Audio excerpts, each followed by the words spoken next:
L'audience est reprise, veuillez vous asseoir.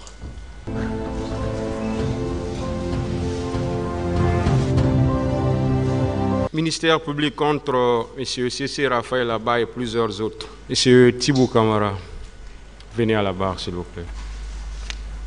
Monsieur Kamara, la loi fixant les règles de protection des témoins vous accorde beaucoup de droits, allant ou notamment de demander à ce que vous soyez entendu hors la présence du public,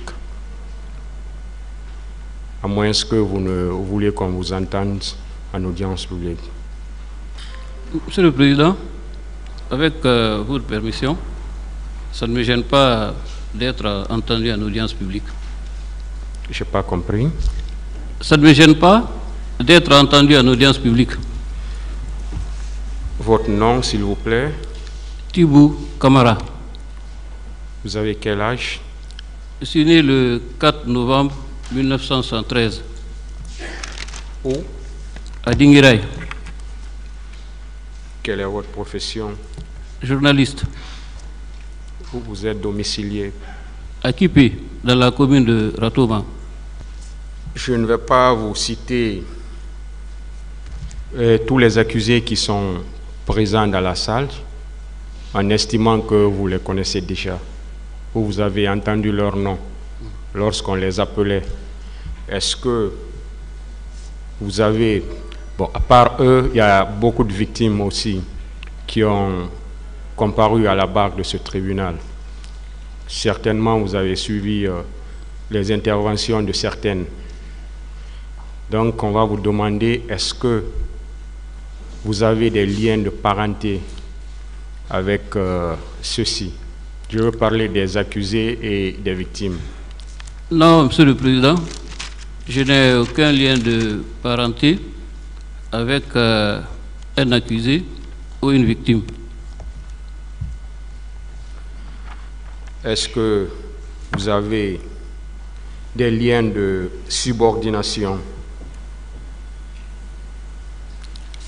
C'est-à-dire, est-ce que... J'ai compris la question. D'accord. S'ils vous ont employé ou bien si vous avez employé certains d'entre eux? Antérieur, oui, mais actuellement, non. Avec qui, par exemple, quand vous parlez d'antérieur? En tant que ministre, Monsieur le Président, on relève de l'autorité de celui qui vous a commis à la fonction, à savoir le chef de l'État. Présentement, est-ce que ces liens existent maintenant? Non, Monsieur le Président. Donc on va vous prêter le serment du témoin dans cette affaire. Vous allez jurer dans cette affaire sans haine et sans crainte de dire toute la vérité et rien que la vérité. Sur ce, vous lèverez votre main droite et direz « je le jure ». Je le jure. Alors dites au tribunal tout ce que vous savez dans cette affaire. Merci, Monsieur le Président. Monsieur le Président, honorable assesseur, distingués membres du tribunal criminel, respectés avocats de la partie civile et de la défense, c'est pour moi, personnellement, une satisfaction morale personnelle et une grande fierté aussi, je dois le dire, d'être ici à cette barre pour répondre à l'appel pressant, impérieux de la justice de vos pays. Je voudrais emboîter le pas à mes prédécesseurs pour saluer la mémoire de toutes les victimes. Dans leur siège aussi, exprimer ma profonde compassion et ma solidarité totale à l'endroit des familles et de leurs victimes. La tenue de ce procès a été attendue très longtemps afin que la vérité soit dite dans ces événements malheureux de l'histoire de notre pays et aussi que justice soit rendue aux uns et aux autres. C'est un moment d'histoire, Monsieur le Président, que le pays vit à travers ce procès qui se tient sous nos yeux. Je voudrais rappeler, en guise d'introduction, un fait d'histoire qui permet de mieux situer le contexte historique de ce procès et d'appréhender davantage et de camper la primauté, la prééminence et la suprématie dans la justice, dans tout ce que nous pouvons faire dans notre vie. Cicéron, qui est une figure romaine, qui a connu une brillante formation en droit et en rhétorique, bien qu'issu d'une famille modeste, avait réussi à son époque à accéder à la magistrature suprême, le consulat. Il a réussi aussi à déjouer un complot dit de Catilina, notamment par le biais de son génie, de ses discours et de sa rhétorique. Dopé par ce succès, il a exécuté les conjurés. Et naturellement, ça lui a causé l'exil. Monsieur le Président, la moralité de cette histoire veut dire tout simplement, quels que soient les crimes qui pourraient être reprochés à quelqu'un, quelle que soit la faute qu'on a pu commise, on a droit à la justice. Cela veut dire également que seul le droit, lorsqu'il est dit, lorsque la loi est appliquée, que la paix sociale peut être obtenue. Autrement dit, seule la justice a le pouvoir de juger et condamner, seule la loi a la force et l'autorité de punir, Monsieur le Président. Je me réjouis donc que ce procès, à titre personnel, ait pu enfin avoir lieu et les familles, une fois que la justice sera établie et que la vérité sera connue sur cette tragédie horrible de l'histoire de notre pays, pourront tranquillement faire leur deuil et naturellement, peut-être, un processus de réconciliation, comme chacun de nous le souhaite, pour construire une nation unie et solidaire pourra être durablement entamée. Monsieur le Président, la justice, elle fait peur parce que dans l'opinion commune, selon les idées reçues, c'est généralement son caractère répressif, le sentiment que lorsqu'on comparaît devant elle, c'est nécessairement parce qu'on a quelque chose à se reprocher ou qu'on se sentirait coupable de quelque chose. On oublie le pendant de réparation de la justice, Monsieur le Président. Quand on est appelé devant la justice de son pays, puisqu'on ne peut pas faire le porte-à-porte pour s'expliquer des faits qu'on nous reproche souvent et des condamnations hâtives dans l'opinion, c'est l'opportunité ou jamais et l'occasion de s'expliquer de ces faits, laver son honneur, se laver de tout soupçon, contribuer à la manifestation de la vérité. Ce travail d'honneur, de vérité, de réhabilitation de la justice n'apparaît pas souvent dans l'opinion commune, ni dans les idées reçues. Je suis donc heureux d'être devant cette justice, Monsieur le Président, pour pouvoir apporter mon témoignage et contribuer ainsi à la manifestation de la vérité dans un événement qui hante encore les mémoires et les consciences dans notre pays et constitue un exercice de mémoire indispensable à faire le deuil dans cette page tragique de l'histoire de notre pays.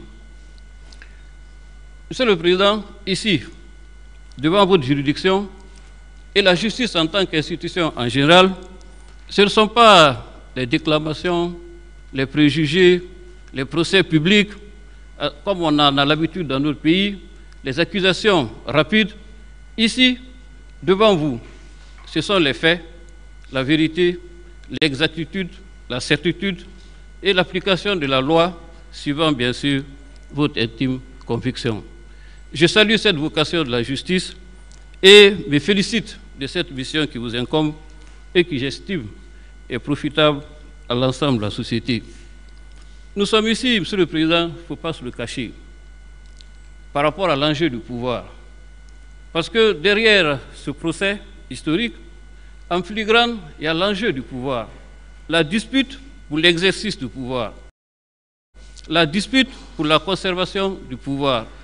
Car ceux qui étaient aux affaires, qu'on aidait à rester aux affaires, ont été opposés à ceux qui voulaient venir aux affaires et qui étaient soutenus par ceux qui croient en leur personne et partageaient leur idéal. C'est ce conflit entre deux camps, deux tendances qui a dégénéré en un affrontement sanglant qui a coûté la vie à beaucoup de nos compatriotes. Puisqu'on parle du pouvoir, Monsieur le Président, l'exercice du pouvoir est complexe. Vous avez dû entendre parler souvent dans cette pratique difficile de faucons, de colombes. Les faucons, Monsieur le Président, pour résumer, c'est ceux qui croient à la fermeté de l'État, ceux qui croient à l'autorité comme moyen de préservation de l'ordre public, ceux qui croient en l'État léviathan, l'État dont la violence doit s'exercer pour protéger la vie en commun, pour assurer aux institutions de la République leur force, leur intégrité et leur puissance. Et puis il y a les petites colombes qui pensent que cela n'est pas incompatible avec la doctrine de paix, la recherche effrénée et sans relâche du compromis et du dialogue. Au milieu de ces deux courants antagonistes, il y a un homme au milieu, au cœur de l'action publique, qu'on appelle le chef de l'État. Il consulte, il écoute, plusieurs sons de cloche, et à la fin, il lui a donné de prendre une décision, de faire un choix. Cette décision, qui est la sienne, qui l'engage personnellement et en tout premier lieu, peut être jugée bonne, pertinente, mauvaise. Le choix qu'il peut faire peut être juste ou justifié, mais dans tous les cas, à la fin, il lui faudra décider. Il lui faudra choisir un chemin. S'il le choisit, ça engage sa responsabilité. S'il ne fait rien du tout, il peut être soupçonné de décidophobie, cette difficulté à ne pas pouvoir prendre des décisions, cette incapacité à trancher pour faire avancer un processus lorsqu'on est au pouvoir. Monsieur le Président, en âme et conscience, j'ai décidé de venir témoigner. Le courage, c'est la recherche de la vérité et de pouvoir la dire. La vérité, rien que la vérité, toute la vérité, dire bêtement la vérité bête, dire ennieusement la vérité ennieuse, dire tristement la vérité triste. Ce n'est pas de moi, Monsieur le Président, c'est de Charles Péguy. Et la vérité ici pour moi, c'est de dire exactement ce que j'ai entendu et vécu personnellement, ce dont j'ai pu être témoin à titre personnel. Ce ne sont pas les ouï-dire, ce ne sont pas les rumeurs, ce n'est pas ce que j'ai entendu ou qu'on m'a fait entendre, ce n'est pas ce qu'on m'a dit. C'est ce que moi-même, à titre personnel, j'ai vu, vécu et entendu sans équivoque, sans ambiguïté. Parce qu'il faut ici cultiver la religion des faits, coller aux événements avec exactitude et certitude. Je m'engage donc à dire la vérité en toute conscience, en toute responsabilité et avec le maximum de scrupules possibles. Mon témoignage se fera en 3 étapes. Le voyage de l'abbé, dont on a beaucoup parlé. Ensuite, le fameux appel du chef de l'État d'alors, le capitaine Moussa Dadis Camara, à M. Sidya Touré. Et ensuite, le lendemain, ou le jour même des événements, le 28 septembre, la visite que j'ai rendue à sa demande au capitaine Moussa Dadis Camara au camp Alfaya Diallo. À propos du voyage de l'abbé, j'ai entendu beaucoup de versions. Moi, personnellement, à l'époque, j'avais posé la question au capitaine Moussa Dadis Camara pour connaître la motivation exacte qui le poussait à se déplacer sur un territoire, à l'époque, jugé hostile et inhospitalier pour le président en fonction qu'il était. Je me rappelle de ce qu'il m'avait dit à l'époque, à savoir qu'il ne voulait pas donner le sentiment d'être président d'une partie de la Guinée et pas d'une autre. Il ne voulait pas donner l'image d'un président qui gouvernait une partie de la Guinée contre une autre. Et ensuite, en tant que soldat et serviteur de la République, il ne voudrait pas donner le sentiment qu'il y a une partie du territoire qui lui est autorisée et une autre partie du territoire qui lui serait interdite. Il a donc eu le sentiment que ce déplacement aurait donné le message qu'il n'y avait pas de discrimination entre les différentes régions du pays et qu'il voulait être au-dessus de la mêlée et être le président de tous les Guinéens. Et le dernier argument, c'est que c'était une invitation des notabilités de l'abbé et donc il ne pourrait pas leur faire l'offense de ne pas répondre à leur invitation parce que chacun d'entre nous, ce que vaut le poids des traditions dans nos sociétés et le respect religieux dû aux aînés, notamment aux notables. Voilà les trois raisons qu'il m'a données pour motiver et expliquer le déplacement qu'il voulait faire à l'Abbé. Effectivement, Monsieur le Président, nous avons été à l'Abbé. Le voyage s'est passé dans de très bonnes conditions. La notabilité, la jeunesse, la population de l'Abbé en général s'est fortement mobilisée à réserver un accueil chaleureux et enthousiaste dans la ferveur populaire au chef de l'État qui était reçu dans une des parties du pays. Et le meeting qui a eu lieu, sur lequel je ne reviendrai pas parce qu'il y a eu beaucoup d'explications qui sont conformes aux faits, qui a eu lieu au stade principal de l'Abbé, s'est déroulé dans les meilleures conditions. Sur le retour, effectivement, nous avons fait un arrêt à la station de l'Abbé. Le capitaine Moussa Dadis Camara, avec un groupe, était non loin de la pompe à essence. Et moi, j'étais un peu plus haut avec le général Sekouba Konaté et d'autres personnes qui faisaient partie de la délégation. C'est à cet endroit, Monsieur le Président, que je me suis entretenu avec le général Sekouba Konaté à propos de la manifestation de l'opposition qui était projetée.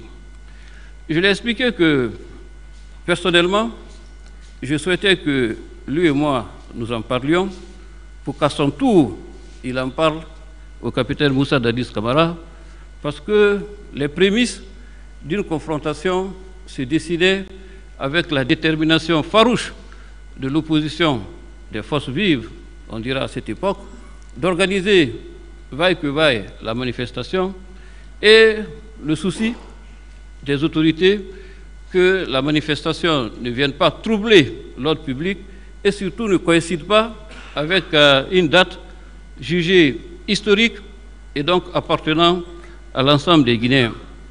Monsieur le Président, il y a tout ici la problématique des manifestations dans notre pays.